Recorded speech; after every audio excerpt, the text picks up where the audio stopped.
তো বন্ধুরা দুধটা গরম করে নিয়েছি, দুধ থেকে ছানা কাটাবো।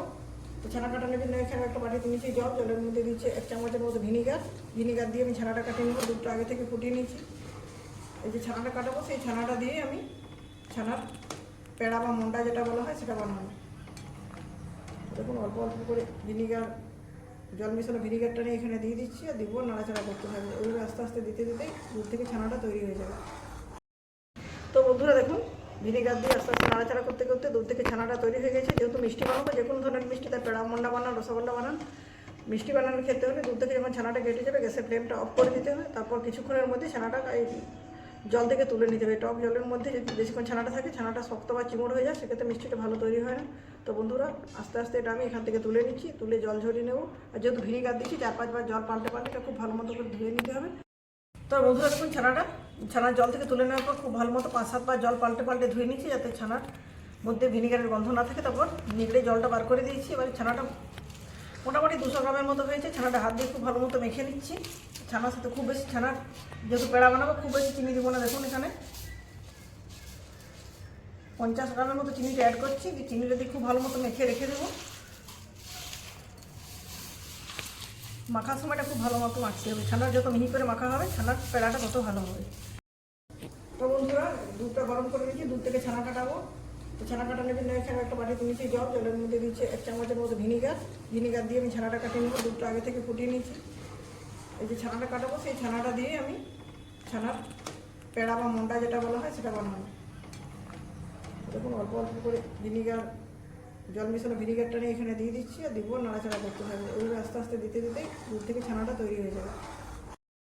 তো বন্ধুরা দেখুন ভিনিগার দিয়ে আস্তে আস্তে নাড়াচাড়া করতে করতে দুধ থেকে ছানাটা তৈরি হয়ে গেছে। যেহেতু মিষ্টি বানাবো, যে কোনো ধরনের মিষ্টি, তার পেড়া মন্ডা বানান, রসগোল্লা বানান, মিষ্টি বানানোর ক্ষেত্রে হলে দুধ থেকে যখন ছানাটা কেটে যাবে গ্যাসের ফ্লেমটা অফ করে দিতে হবে। তারপর কিছুক্ষণের মধ্যে ছানাটা এই জল থেকে তুলে নিতে হবে। টক জলের মধ্যে যদি বেশিক্ষণ ছানাটা থাকে, ছানাটা শক্ত বা চিমড় হয়ে যায়, সেক্ষেত্রে মিষ্টিটা ভালো তৈরি হয় না। তো বন্ধুরা আস্তে আস্তে এটা আমি এখান থেকে তুলে নিচ্ছি, তুলে জল ঝরিয়ে নেবো। আর যেহেতু ভিনিগার দিচ্ছি 4-5 বার জল পাল্টে এটা খুব ভালো মতো করে ধুয়ে নিতে হবে। তো দেখুন বন্ধুরা ছানাটা চিনি মাখিয়ে রেখে দিয়েছিলাম, কি সুন্দর ছানাটা নরম হয়ে গেছে, একদম পুরো ঝুরঝুরে লাগছে বালির মতো। এটা একটু গরম করে নেবো, খুব বেশি সময় লাগবে না, মিনিট 5-এর মতো একদম লো হিটে গরম করলে ছানার পেড়া বানানোর জন্য মিশ্রণটা তৈরি হয়ে যাবে। তো বন্ধুরা দেখুন একদম লো হিটে ছানাটা বসিয়ে দিচ্ছি গ্যাসের ওভেনে। আস্তে আস্তে নাড়াচাড়া করুন, 5 মিনিটের একটুকু বেশি সময় লাগবে। এইভাবে নাড়াচাড়া করতে করতে আস্তে আস্তে পুরো মিশ্রণটা তৈরি হয়ে যাবে। তো বন্ধুরা দেখুন 5 মিনিট সময়ের মধ্যেই আমার ছানার পেড়ার মিশ্রণটা পুরোপুরি রেডি হয়ে গেছে।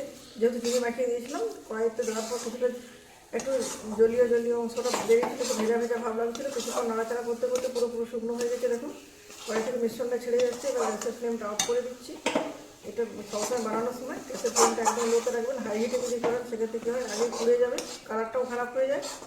আর হাই হিটে করতে চাইলে যত ছানাটা ভালো করে মাখিয়ে রাখুন, সেক্ষেত্রে দলা ফাটিয়ে যাওয়ার ভয়টা থাকে। তো বন্ধুরা এটা ঠান্ডা করে নিচ্ছি। ঠান্ডা করে নেওয়ার পর আমি পেড়াটা বানাবো। তার আগে যতক্ষণ না ঠান্ডা হচ্ছে ক্রমাগত এভাবে নাড়াচাড়া করবো, সেক্ষেত্রে আরও মসৃণ হয়ে যাবে।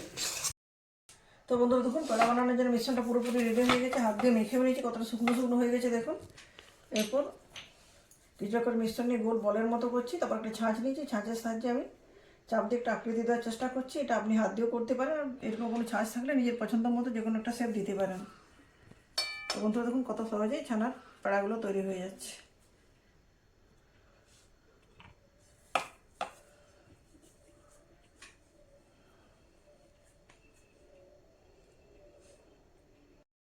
তো বন্ধুরা দেখুন আমার ছানার পেড়া বানানো হয়ে গেছে। 200 গ্রামের মতো ছানা হয়েছিল, তার থেকে 11টা ছানার পেড়া হয়েছে। খুব বেশি হয়নি, যেহেতু পুজো উপলক্ষে বানাচ্ছি সেজন্য কম ছানা দিয়ে বানালাম। পরে যখন বানাবো একটু বেশি বানাবো। আপনারা চাইলেও বেশি পরিমাণ ছানা দিয়ে ছানার পেড়া বানাবেন। এটা দেখতে যেমন সুন্দর, খেতেও সেরকম সুন্দর হয়, আর খুবই নরম হয়, হাত দিলে সহজে ভেঙে যায়। তো আজকে দেখাচ্ছি না ভেঙে, যেহেতু পুজো উপলক্ষে বানিয়েছি, নাহলে ভেঙে দেখে দিতাম। এটা মুখে দিলে মিলিয়ে যাবে। তো বন্ধুরা খুব সহজেই বাড়িতে কীভাবে ছানার পেড়া বানানো যায় সেই রেসিপিটি আমি আপনাদের সাথে শেয়ার করলাম। প্রথম থেকে শেষ পর্যন্ত ধৈর্য ধরে ভিডিওটি দেখবেন। যদি ভালো লাগে অবশ্যই বাড়িতে বানাবেন, কমেন্টের মাধ্যমে জানাবেন কীরকম লাগলো। আর আমার ভিডিওটিতে লাইক, শেয়ার এবং চ্যানেলটি সাবস্ক্রাইব করে সবসময় পাশে থাকবেন। ধন্যবাদ।